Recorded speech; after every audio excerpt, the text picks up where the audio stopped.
to the streets of Tembisa, where at least one person was killed during violent service delivery protests. And we understand that at this hour, roads continue to be blocked and there's a high police presence in the township. Ahmed Kajee is monitoring developments where that is concerned. So you spoke to the MMC for Finance, Ahmed, and he spoke of a third force possibly at play here that seems to have hijacked what was a genuine service delivery protest. Much so to do that. The conversation which came out with my chat with the MMC for Community Safety just a few moments ago.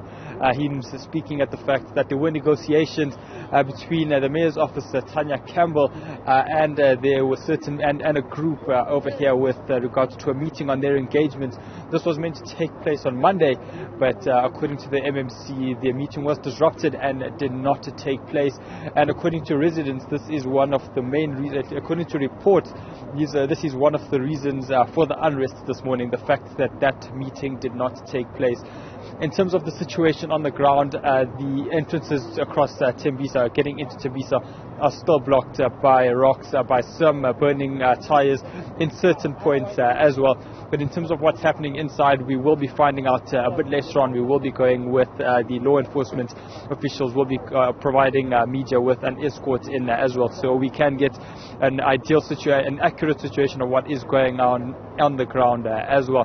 But from a financial point of view, trade has come to a complete stop, both in Tembisa and perhaps even in the areas around, with this taking place from late last night. And I'll now bring in to the conversation MMC for Finance, Ms. Nkosi. MMC, thanks very much for your time today. I mean, with the stoppage of trade taking place today, from a financial point of view, this area must be massively impacted. Yeah, thank you very much, and greetings to the viewers at home. Definitely, trade being stopped and economic activity being stopped, it impacts on the city as well in terms of revenue collection, and that revenue collection goes to service delivery that the residents are much needed.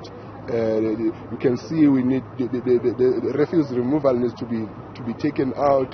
People need to get their electricity and water, and if we stop any trading and there's no activity in finances for us to be able to have the funds to carry out the infrastructure that's needed in water, infrastructure that's needed in energy, there's nothing that we can do. A big part of the grievances of the residents over here was the cutting of electricity, the increased rate prices. Can you take us through some of that and what exactly this means? Yeah. People have been misled in terms of the city has cut off electricity. We used to take a blanket approach in saying everyone gets 100 kilowatts of electricity every month for free and 9 kiloliters of water for free for everyone, even those who afford it.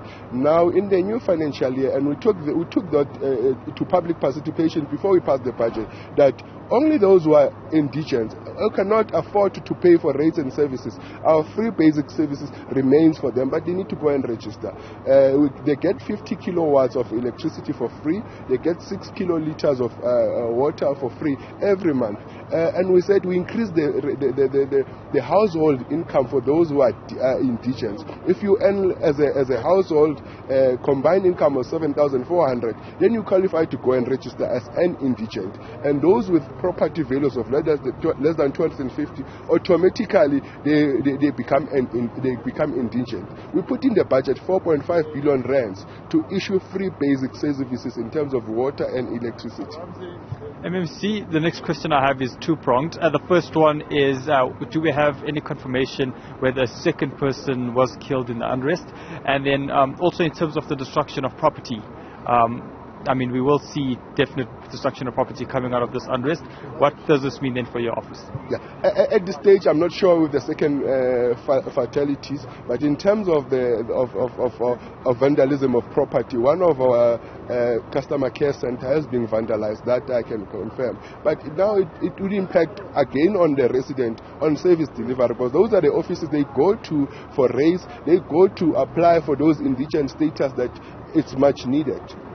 MMC Nkosi, thanks very much for your time today. MMC for Finance here in the city of Ekurhuleni and municipality of Ekurhuleni, just giving us an update with regards to the impact that these protests will have on the overall impact on service delivery here in the community of Tembisa, as he had said that some of the infrastructure, some of the buildings owned by the council has been damaged within the unrest which had started out last night, and we will be obviously getting continued information regarding any further loss of life and further destruction of property through the rest of the afternoon. Kajee, thank you very much. We'll look forward to that update.